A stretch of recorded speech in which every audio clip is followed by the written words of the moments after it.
আসসালামু আলাইকুম। Hello everyone. আমি আমিনুল ইসলাম আরিফ পড়াশোনা করছি prime Asia university, department of international tourism and hospitality management.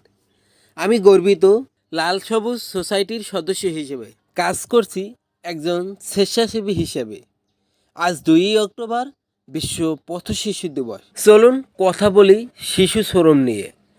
আমাদের আশেপাশে বিভিন্ন রেল স্টেশনে, বাস স্টেশনে অনেকই এরকম শিশু পাওয়া যায় যারা সারাদিন কাজ করে বা শ্রম দেয়।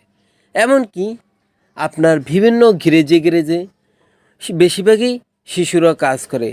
গাড়ি ধোয়া মোছা বা বিভিন্ন যন্ত্রপাতি গুছানো, মালামাল আনা নেওয়া, এরকম হাজারো শিশু আমরা আমাদের সমাজে বিভিন্ন দোকানপাটে বা বিভিন্ন গ্যারেজে, এমনকি রেল স্টেশন, বাস স্টেশনে দেখতে পাই।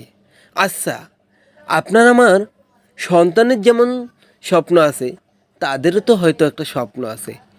তারাও তো কেউ কেউ ইচ্ছে করে দুখু মিয়া হবে বা কবি নজরুল কিংবা ভালো একজন শিক্ষক কিংবা একজন ভালো ডক্টর বা আইনজীবী হওয়ার স্বপ্ন দেখতো।